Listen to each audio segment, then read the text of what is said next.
Merry Christmas সবাইকে। আজকে হচ্ছে 25শে ডিসেম্বর। আর আজকে তো যীশু খ্রিস্ট জন্মদিন।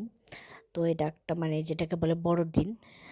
তো একটা উৎসব, সেটা সবারই উৎসব। তাই দেখো আজকে হচ্ছে আমাদের মানে পিকুর আমাদের বলতে আমাদের পিকুর ছাদে পিকনিক চলছে। তো সেই জন্য রান্না করা হয়েছে খিচুড়ি, তার সঙ্গে বেগুন ভাজা, তার সঙ্গে মাছ, সেটাও ভাজা রয়েছে। আর মানে মাংস রয়েছে। তো মাছ ও পেটি মাছ, মানে ও মাছ আনলে বলবে পেটি মাছ খাবো, আর পেটি মাছ ছাড়া তো অন্য মাছ ওকে দেওয়া সম্ভব নয়, কারণ অন্য মাছের ধরো কাঁটা থেকে যায় বা সেটা যদি কোনোভাবে গলায় আটকে যায় তো মানে বিশাল বড় একটা বিপদ। সেই জন্য পেটি মাছ ওর জন্য আনতেই হয়। যখনই হাটে হোক বা কোথাও হোক, মানে মাছ কিনলে ওর জন্য এক্সট্রা হয়ে পেটি মাছটা নিতেই হবে। যদি ছোট মাছ হয়, তো বড় মাছ কিনলে তো কোনো সমস্যা নেই, সেখান থেকে পেটি বের করে নেওয়া হয়।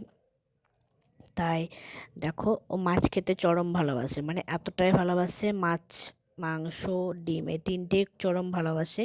আর নিরামিষ যদি কোনো দিন হয়ে থাকে, তো নিরামিষের দিনে ওকে বেগুন ভাজা লাগবেই, মানে বেগুন ভাজাটা মাস্ট। ও নিরামিষের দিনে বেগুন ভাজা, ঘি, এই দুটো জিনিস ওকে লাগবেই।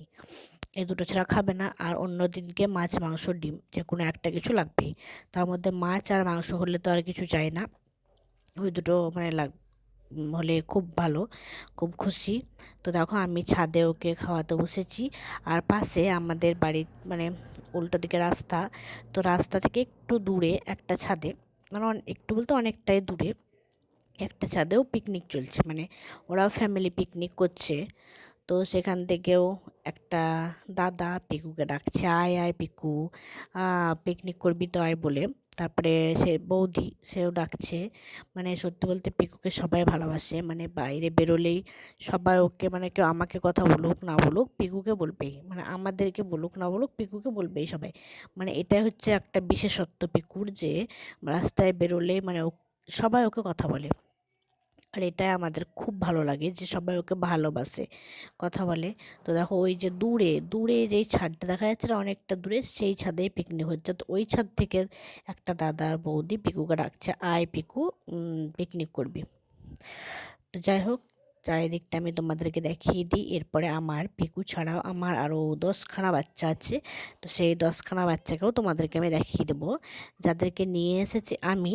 কিন্তু তাদেরকে লালন পালন করা, মানে দেখভাল করা, সেটা পুরোটা আমার বাবা আর মায় করছে। অ্যাকচুয়ালি সত্যি বলতে, যেমন পিকুকে জন্ম দিয়েছি আমি, কিন্তু পিকুর সমস্ত মানে যত্ন বা পিকু যা করার, মানে সমস্ত সারাদিন পিকুকে আগলে রাখা, মানে সমস্তটাই করে আমার বাবার মা।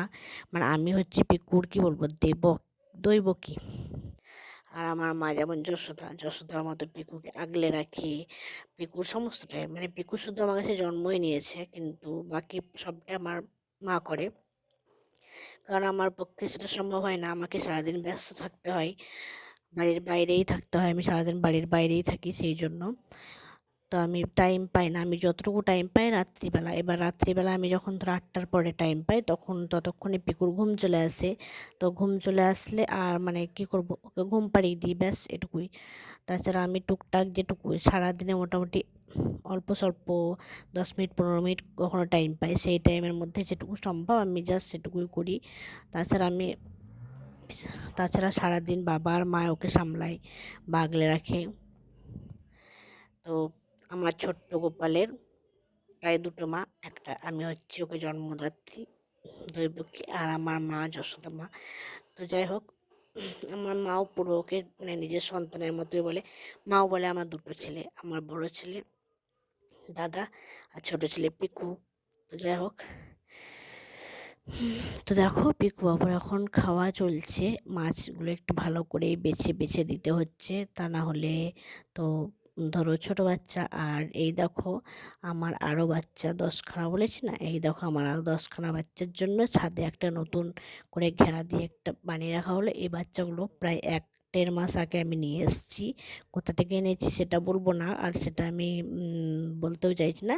তো যাই হোক, আমি 1.5 মাস আগে এত ছোট ছোট ছিল, কিন্তু এখন ওরা অনেকটাই বড় হয়ে গিয়েছে এবং ওদেরকে এখন ছাদেই রাখা হবে। সেই জন্য ছাদে চারিদিক টিন দিয়ে ঘিরে দেওয়া হয়েছে। ওখানে ওদেরকে সকালবেলায় তুলে দেওয়া হবে, আবার মানে বিকেলবেলায় নামিয়ে নেওয়া হবে। তো ওখানে ওরা থাকবে। দেখো ওরা এখন খাবার খেতে ব্যস্ত রয়েছে, পিকু ওদেরকে নিয়ে খেলা করে। শুভরাত্রি, বাই, সবাই ভালো থেকো, সুস্থ থেকো।